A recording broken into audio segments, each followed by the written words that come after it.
Donc aujourd'hui, on va faire la suite du dernier cours sur la Tfila. Donc la deuxième session, on va faire un focus. On va commencer à prendre en fait le Sidour et à prendre les prières une à une et à les analyser, voir ce qu'elles veulent dire, en commençant par Modéani. Avant de rentrer dans le vif du sujet, je vais faire un petit récap de ce qu'on s'est dit la dernière fois rapidement pour vous remettre dans le bain. Et avant même cela, je voulais faire aussi un rappel important parce qu'on va être amené dans tout le cadre du cours à beaucoup dire des phrases du type Dieu fait ci, Dieu fait ça.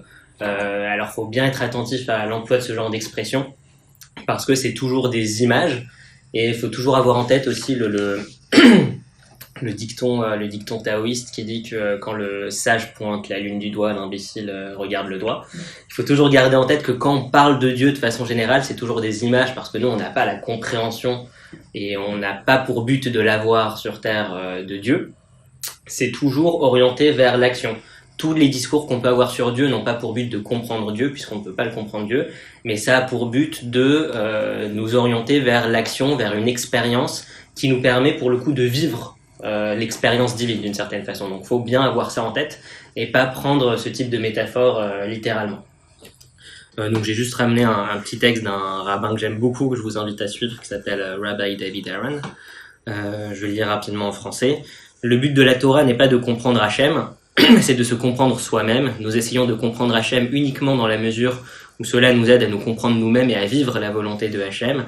Mais dès lors que nous entrons dans une forme de métaphysique qui n'a aucun aboutissement pratique permettant de vivre une vie de Torah plus élevée et plus complète, alors nous sommes déséquilibrés. La Torah n'est pas une théologie, c'est-à-dire l'étude de Dieu. On ne peut étudier Dieu comme on étudie les grenouilles. Le judaïsme n'est pas une théologie, c'est un mode de vie. Nous ne parlons de Hachem que pour pouvoir faire descendre sa volonté dans ce monde et la vivre. Ça peut être presque vu même comme une expression, en tout cas de notre point de vue humain, de l'humilité de Dieu, le fait que Dieu nous ait permis avec nos outils d'homme en fait d'approcher une forme de connaissance de la volonté divine finalement, mais ce n'est en rien une connaissance réelle du divin, c'est toujours orienté vers l'action, vers l'expérience. Donc c'est bien important de se dire ça pour pas prendre les choses littéralement. Simplement que Dieu nous a donné la possibilité d'approcher des réalités divines avec nos outils d'homme, mais il faut garder en tête que ça reste des outils d'homme. Donc une synthèse de ce qu'on s'est dit la dernière fois sur la Tfila. Donc je vous ai mis ici un petit texte qui synthétise, mais rapidement à l'oral, il faut avoir en tête que le centre de la Tfila, c'est vraiment l'expérience divine, l'expérience de la relation à Dieu d'une certaine façon. C'est une forme d'expression de ma relation à Dieu, un moment où je consolide ma relation à Dieu. Il faut toujours avoir en tête que la relation au divin est au centre de l'expérience de la prière, de la Tfila et même du judaïsme de façon générale. Donc la Tfila, c'est pas simplement j'ai des choses à demander, je les demande à Dieu, ça fait partie de la relation, mais finalement c'est presque un prétexte pour consolider et exprimer cette relation à Dieu. Donc c'est vraiment ça qui est au centre, et la Tfila en fait s'ancre dans un désir profond de se lier à Dieu, mais sachant que quand on dit se lier à Dieu, ça veut dire beaucoup de choses. Ça veut dire se lier à soi-même, à son âme, à la partie divine qui est en soi, donc ça s'inscrit dans une recherche de soi-même. C'est se lier au divin en toute chose, qui se trouve dans les autres, qui se trouve dans le monde. C'est de façon générale le besoin de prier, de faire la Tfila s'inscrit dans un besoin profond de se lier au divin dans toutes ses expressions possibles. Donc il faut bien comprendre que c'est ça qui est à la base du divin. Et dérivant de ça, il y a tout ce qu'on peut demander, le monde que l'on peut vouloir voir, mais faut avoir en tête que toutes les demandes que l'on peut avoir dans le cadre de cette relation divine, c'est presque juste un prétexte pour l'expression de cette relation et son renforcement. On a vu en étudiant le mot Tfila lui-même un petit peu comment ça marche. En fait, il y a des mécanismes aussi derrière la prière. Donc on vient de voir que l'objectif de la prière, c'est l'expression et la consolidation de cette relation à Dieu. Maintenant, cela s'exprime par des souhaits, des demandes. La bakasha, comme on dit en hébreu, la demande reste quelque chose qui revient constamment dans la prière et qui est central. Maintenant, comment ça marche concrètement la réalisation d'une bakasha? On a vu que dans la forme même du mot lehitpalel, du verbe lehitpalel qui veut dire prier, on voit que c'est un terme réflexif. Ce qui est très intéressant, ça veut dire que c'est une action qu'on fait à soi-même. Donc ce qui montre bien que dans l'acte, dans le fait de prier, il ne faut pas chercher à changer Dieu, à changer l'environnement dans lequel on vit, changer les choses. Si on veut que les choses changent, le premier enseignement que ça nous donne, c'est qu'il faut se changer soi-même. Donc ça, c'est très important. Maintenant, quelle est la nature de cette transformation? C'est une transformation qui a deux modalités. Elle joue à la fois sur l'imagination et sur la volonté, ce qui va ensemble en réalité. L'imagination, parce que dans la prière, et on va le voir dans le texte, il y a toute une série de croyances qui sont associées aux prières. Croyances dans le sens un monde qu'on peint, un monde qu'on peint, un monde qu'on cherche à voir. On voit pas la réalité divine telle qu'elle est, et la prière, par ses mots, parce qu'elle contient, nous aide à voir cette réalité divine. On va le voir clairement dans le texte. Donc il y a une partie de vision dans la prière qui est très importante, vision à la fois de la réalité, parce que dans notre vision de la réalité en tant qu'homme, il y a toujours une part d'imagination, on voit jamais la réalité telle qu'elle en fait, on a toujours un filtre de croyance, d'imagination, on peut l'oublier, mais c'est le cas, on a un vrai filtre de nos croyances sur le monde qu'on voit, et deux personnes qui sont dans la même salle vont voir deux salles totalement différentes. Deux personnes qui voient un même objet vont voir deux objets totalement différents. Et ça participe aussi à comment on agit dans le monde. On est par exemple dans une société hygiéniste où on a tendance à voir dans notre imagination par exemple les microbes partout, etc. C'est un exemple qui montre que nos croyances jouent sur le monde dans lequel on vit et façonnent le monde dans lequel on vit et notre réalité. Et un des objectifs de la tefila, c'est de faire en sorte que cette réalité soit en phase avec la réalité divine. Et c'est très intéressant de voir que tout le vocabulaire en fait qui tourne autour de la tefila, par exemple, vous connaissez peut-être le mot chazan, qui est le mot qui est utilisé pour désigner le leader de la prière. Chazan, ça vient de la racine hébraïque qui veut dire la vision. Chazon, c'est une vision en hébreu. Donc chazan, littéralement, ça veut dire le visionnaire. Donc ça veut dire beaucoup que le leader de la prière en hébreu s'appelle le visionnaire, c'est le visionnaire en chef. Et ce qui est intéressant, c'est qu'on l'a oublié dans notre pratique aujourd'hui, mais dans les mots, c'est ancré cette idée de vision dans l'imagination, dans la prière. Il faut visionner ce dont on parle. Il faut visionner le monde tel qu'il est, mais visionner aussi le monde que l'on veut voir se réaliser. Et donc, avec la tefila, il y a cette question de quel monde je veux voir. Et il y a cette dimension également de volonté. Il y a vraiment cette notion très forte dans le judaïsme que la volonté est l'énergie qui découle le plus directement du divin. Et puis en se connectant avec cette énergie de la volonté, on peut réaliser presque tout ce que l'on veut en fait. Et la tefila est également un exercice de volonté, mais une volonté qui n'est pas orientée vers des souhaits de l'ego. La tefila par excellence, c'est orienter la volonté vers en fait ma volonté profonde qui est divine, donc vers le bien, puisque ce que Dieu veut c'est le bien, et dans une relation on cherche à accomplir la volonté de l'autre. En l'occurrence, la volonté de Dieu c'est le bien, mais c'est également ma volonté profonde puisque j'ai une âme qui est lié à Dieu. Parce que le judaïsme admet que par la volonté, on peut réaliser ce que l'on veut, le bien comme le mal, mais en l'occurrence, la tefila, c'est l'orienter, et la kavana, c'est là le mot kavana est important, le kivun, c'est la direction, c'est on oriente cette force de la volonté vers le bien, et donc vers la consolidation de cette relation à Dieu, en réalisant la volonté de Dieu. Et à l'issue de cette transformation de la tefila, je deviens moi-même le réceptacle de la bénédiction de Dieu. Je deviens moi-même d'une certaine façon ma propre prière. Je sens que je deviens moi-même en fait un témoin vivant de la présence divine, puisque je deviens l'expression même de cette relation au divin, et je la vis, et les autres peuvent percevoir également que je reflète cette forme de présence divine dans mes actions, que je suis en phase en fait avec moi, avec la réalité, avec Hachem. N'hésitez pas à me dire l'heure aussi au fur et à mesure pour que je sois sûr de ne pas dépasser une heure, comme j'ai pas de montre. Donc, à partir de cela, on voit qu'il y a trois composantes en fait qu'on va chercher à analyser dans toutes les prières pour être cohérent avec ce qu'on vient de dire. C'est-à-dire que dans chaque prière, il y a un monde qu'on cherche à nous montrer, donc essayer de déceler dans chaque prière les croyances qu'il y a derrière, et qui nous permet d'être en phase et de voir la réalité divine. Il y a une volonté qu'on cherche à alimenter derrière une prière, et il y a une certaine façon dont la relation se construit à Dieu à travers une prière. Il y aura toujours dans l'étude qu'on aura ces trois dimensions pour les prières. Donc on va rentrer à présent dans le vif du sujet, Modéani.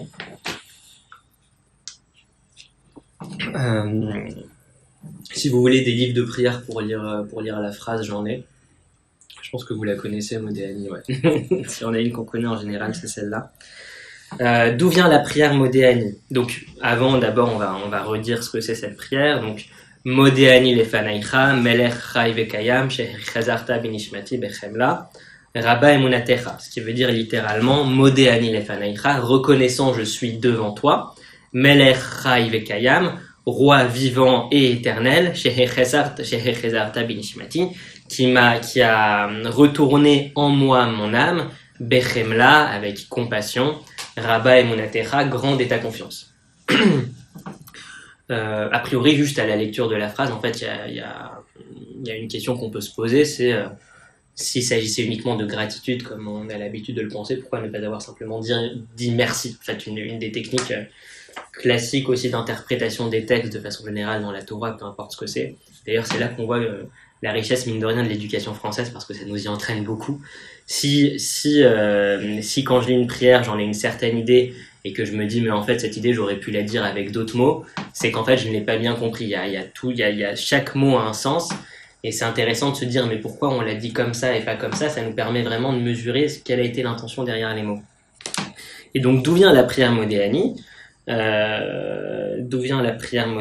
Ça vient elle a été écrite par un rabbin en 1599, donc c'est plus récent que ce qu'on imagine, qui s'appelle Rav Moshe Ben Machir, à Tzfat, qui était donc un kabbaliste. Tzfat, c'était une ville de kabbalistes. C'était d'ailleurs l'époque du renouveau, un époque de grand souffle pour la Kabbalah.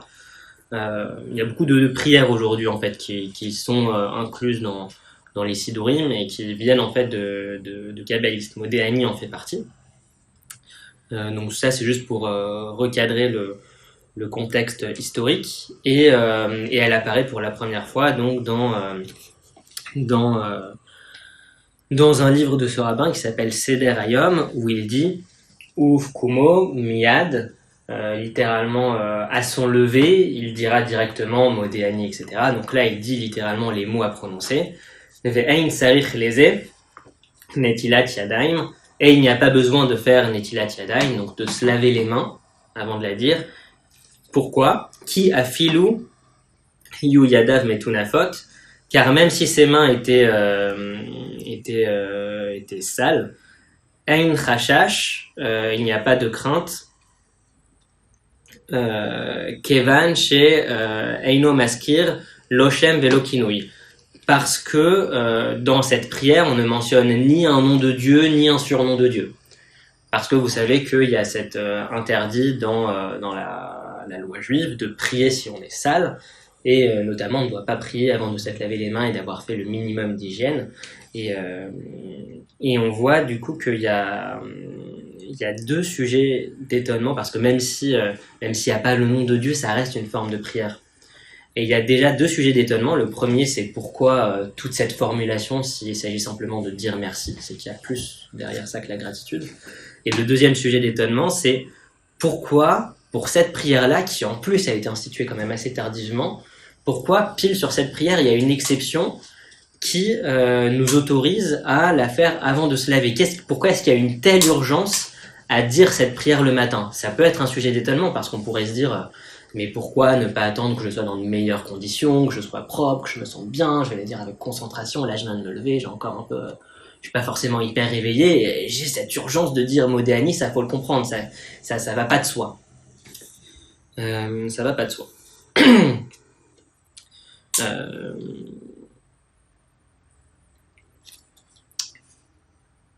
Donc maintenant qu'on a évoqué l'origine, je vais parler un petit peu des règles qui gravitent autour, même si je l'ai déjà évoqué. Donc j'ai ramené un texte de Halakha, du Mishnah Brura, qui est donc un commentaire du Shulchan Aruch, le texte de référence de la loi juive, justement pour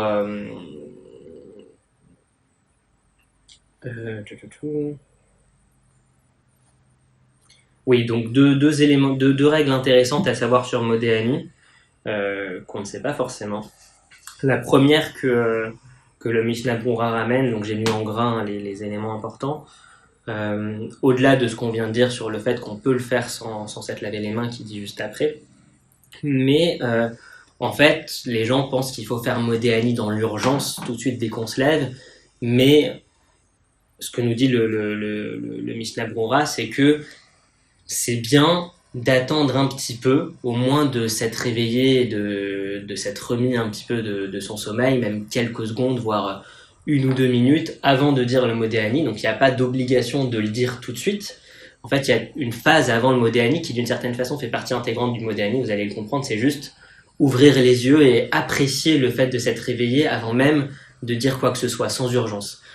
Il y avait un débat quand le Modéani est sorti d'une certaine façon sur est-ce qu'il faut vraiment le dire tout de suite ou pas, parce qu'en fait la Gemara rapporte, et le Mishnah Brura s'appuie sur ça pour énoncer cette règle. La Gemara, qui est donc le Talmud, date pour le coup d'il y a plus de 2000 ans, donc c'est bien plus ancien, dit, donc j'ai ramené le texte, que il est déconseillé. En plus, la Gemara est assez dure là-dessus. Elle dit que c'est même ça rapproche même de la mort. Enfin, c'est pas bien pour la vie de façon générale, la vie humaine. Il est conseillé de prendre son temps en se levant et de pas tout de suite se lever. Donc ça, c'est quelque chose qui est ramené dans la Gemara.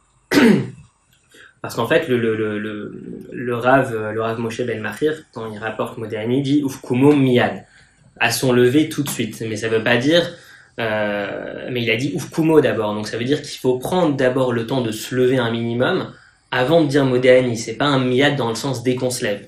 Enfin, dès qu'on ouvre les yeux d'une certaine façon. D'abord on ouvre les yeux, on prend le temps de se lever, puis ensuite on dit Modéani. Donc ça, c'est important de le savoir. Deuxième règle qui est intéressante, c'est que, et qui en fait est naturelle, quand on comprend le sens de la phrase, c'est, vous savez, quand on est petit, on nous apprend Modéani en nous disant Modéani lefanecha melecha ivekayam shechezarta binishmati bechemla rabba emunatecha. Mais en fait, ça a pas de sens parce que à la fin, on dit d'une seule traite, on dit presque en fait bechemla rabba. Souvent, les gens disent bechemla rabba et plus loin emunatecha. Mais ça n'a pas de sens parce que le Rabba et Munatecha va ensemble. Et c'est très important de faire une petite pause entre le Bechemla, qui veut dire avec compassion, et le Rabba et Munatecha, qui veut dire grande et ta confiance. Et il y a une importance très importante. Il y a une importance très importante, oui. Il y a une vraie importance à souligner ce Rabba et Munatecha, l'idée que quand je me lève, la confiance de Dieu est grande en moi. Donc dans la façon de le dire, il faut faire une petite pause entre la première partie de la phrase et la deuxième partie qui est Rabba emunatecha, et qui est en fait la phrase qui nous fait rentrer dans notre journée, c'est-à-dire on rentre dans notre journée en nous disant Dieu a confiance en moi, dans ce que je vais faire dans ma journée. Donc voilà sur les règles. Est-ce qu'il y avait autre chose? Oui, ensuite j'ai juste ramené pour le contraste et le questionnement des passages du Shulchan Aruch qui disent à quel point c'est important de se laver avant de faire la prière, d'avoir fait ses besoins.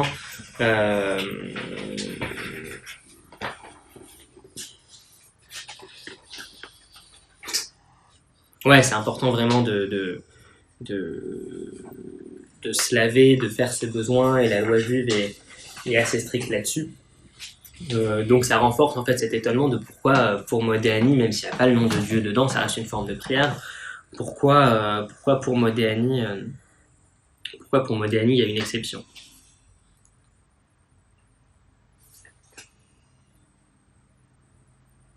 Ouais, la loi juive dit même c'est Meshoukat, c'est un mot qu'on pourrait traduire presque par dégueulasse en fait.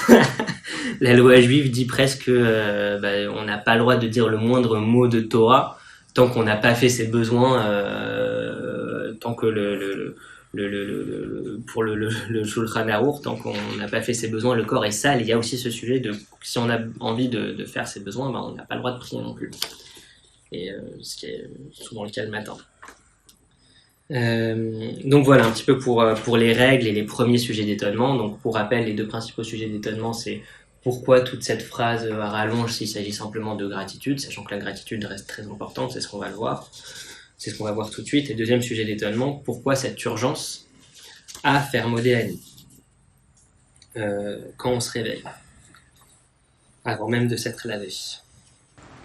Donc pour commencer à comprendre, quand je vous disais que derrière toute prière, il y a un ensemble de croyances en fait qui est sous-entendu sur la réalité, là on va le voir. Si on reprend le Modéani en fait nous dit que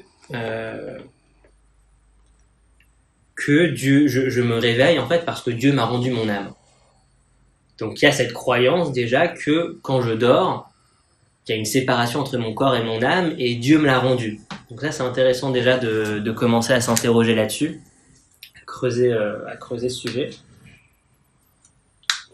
La Gemara, dans le traité Brachot, rapporte notamment que, donc je ne vais pas tous les faire, mais que le sommeil est 1/60 de la mort, et que le rêve est 1/60 de la prophétie. Ça va nous donner un petit peu des indications sur ce qui se passe quand je dors, quand je rêve, et qu'est-ce qui se passe quand je me réveille. Qu'est-ce que ça veut dire que le sommeil est 1/60 de la mort? Qu'est-ce que c'est la mort? C'est pas une question à laquelle on va répondre en 2 minutes, mais grosso modo, il y a l'idée dans le judaïsme que la mort est le résultat d'une fragmentation. La fragmentation, c'est la mort. La vie, c'est l'intégration des choses. Quand les choses sont collées ensemble. Et quand il y a une défragmentation des choses, quand on perd l'unité dans les choses, il y a une forme de mort qui se dessine. Et physiquement, donc il y a des morts spirituelles, il y a des gens qui sont vivants mais qui spirituellement sont morts. Mais en tout cas, physiquement, la mort, c'est cette défragmentation, cette séparation entre l'âme et le corps. L'âme qui est la partie divine qui anime le corps, et le corps qui est également d'origine divine, mais qui est ancré dans ce monde matériel. Et donc dire que le sommeil est 1/60 de la mort, ça veut dire que pendant que je dors, il n'y a pas une déconnexion totale, il y a une petite déconnexion partielle entre mon âme et mon corps. Et une perspective d'ailleurs intéressante, c'est que on pense souvent que l'on va dormir parce que le corps est fatigué. Alors évidemment c'est vrai en partie, mais il n'y a pas que le corps qui est fatigué. Pourquoi est-ce qu'il y a besoin d'aller dormir? Pourquoi même au-delà, il y a besoin aussi de la mort d'une certaine façon, si on est dans la perspective de résurrection qu'on retrouve aussi dans le judaïsme successif, mais déjà dans le cadre du sommeil tous les jours, pourquoi est-ce qu'il y a besoin de dormir? Il y a le repos du corps certes, mais il y a aussi le repos de l'âme. Il y a l'idée que pour l'âme, c'est fatigant d'être dans ce corps, puisque l'âme vient d'un monde où il n'y a pas de limitation, une dimension divine qu'on ne peut pas percevoir, mais dans laquelle pour l'âme, il n'y a pas de limitation, et dans laquelle elle est dans son élément, elle est dans une forme de repos qu'on pressent à Shabbat. C'est pour ça qu'on dit que Shabbat est 1/60 du monde à venir. Et donc pour l'âme, c'est fatigant d'être dans ce corps qui limite d'une certaine façon son potentiel. Et donc tous les soirs, on se couche pour que l'âme également aille se ressourcer, en partie, puisqu'elle est fatiguée d'être dans ce corps. Et donc on est dans cette situation pendant l'état de sommeil, dans l'entre-deux, c'est-à-dire qu'une partie de l'âme se régénère en quittant le corps et en se ressourçant dans les dimensions d'où elle vient, de la même façon que le corps se régénère aussi, se repose aussi. Et on comprend du coup aussi la phrase qui dit que le rêve est 1/60 de la prophétie. Parce que la prophétie, c'est quoi en 2 mots? C'est une forme de lien transparent avec les autres dimensions, où en fait, dans cette dimension-là, il n'y a pas de dimension de temps, et donc quand on est dans une dimension divine, on voit tout d'une certaine façon, et donc c'est faire descendre de cette dimension des choses qui nous viennent du divin, parce qu'on a cette connexion avec les autres dimensions. Et du coup, quand l'âme est partiellement reconnectée à cette dimension du divin d'où elle vient, il y a des insights, il y a des intuitions qui nous viennent de cette dimension où en fait on voit tout. Et ça peut se traduire dans le rêve. Maintenant, on précise bien que c'est 1/60 de la prophétie. Donc, il y a cette idée que les rêves prophétiques peuvent exister, mais faut avoir en tête que la majeure partie du rêve n'est pas prophétique. Il y a simplement des intuitions qui peuvent venir de l'autre monde, des dimensions spirituelles dans lesquelles l'âme se trouve et avec lesquelles elle est plus connectée pendant le sommeil. Donc, mais il faut bien garder en tête que ça ne veut pas dire que tout est prophétique dans le rêve. Il y a aussi tout simplement parce que l'âme reste quand même en grande partie ancrée dans le corps, et nous on perçoit ces signaux à travers nos cerveaux, à travers nos images d'hommes, on ne le perçoit pas non plus en tant qu'âme, on perçoit ces signaux en tant que corps, et le corps reste dépendant de ce monde-là, et ce qu'on a mangé va affecter notre rêve, les choses qui nous ont préoccupés dans la journée vont affecter notre rêve. Donc il y a plein de choses qui affectent le rêve qui ne sont pas du tout de l'ordre de la prophétie. Mais en tout cas,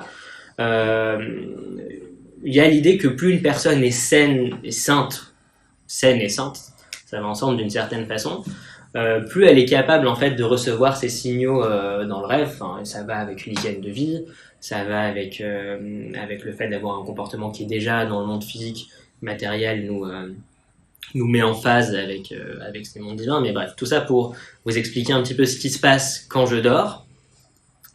Et on considère qu'il y a toujours ce risque que finalement la reconnexion se passe mal. Et que je me réveille pas pour mille et une raisons, c'est pas forcément ça. Ça, il y a seul Dieu qui sait. Mais en tout cas, il y a cette idée que cette déconnexion partielle, elle peut malgré tout générer un risque qui fait que l'âme se reconnecte pas totalement et finalement elle s'en va totalement du corps. Où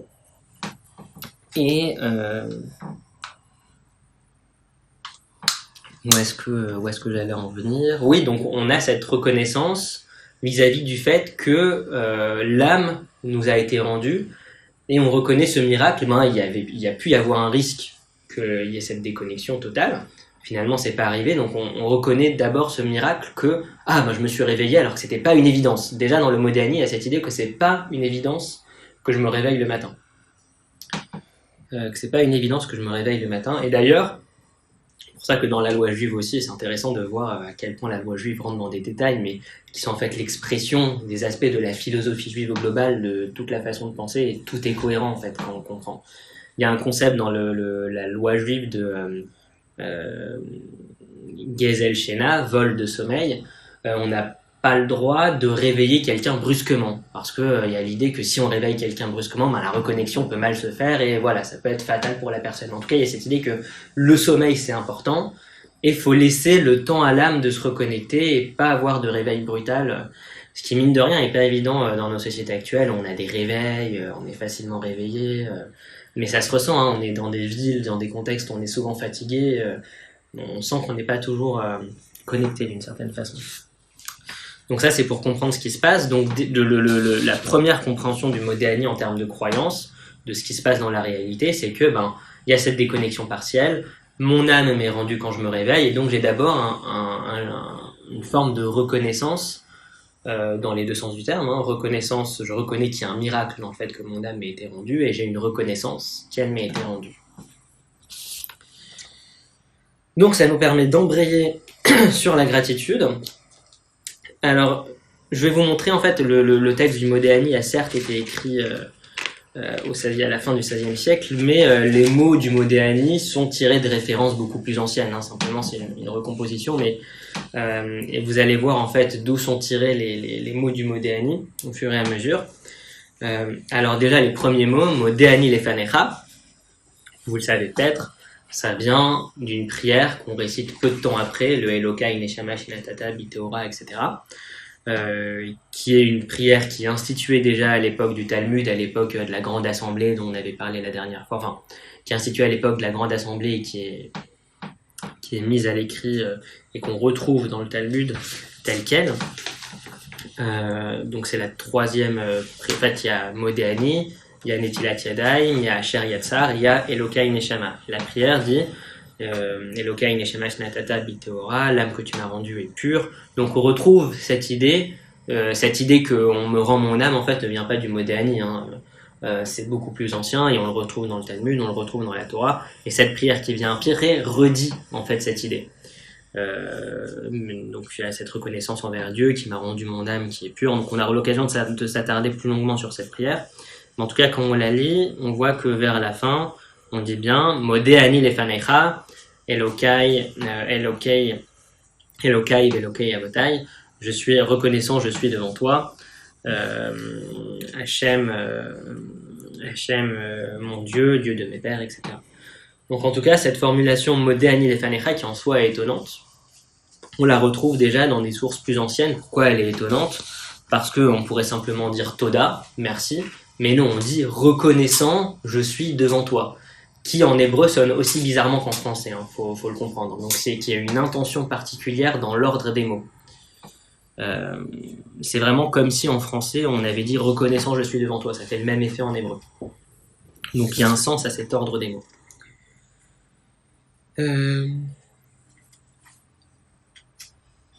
Donc la nouveauté qu'amène le Modéani, ou en tout cas c'était une idée qui existait peut-être avant mais qui s'était pas matérialisée sous la forme d'une prière, c'est que cette reconnaissance qu'on retrouve plus tard dans le Sidour, dans le livre de prière, ben en fait faut la faire dès qu'on se lève.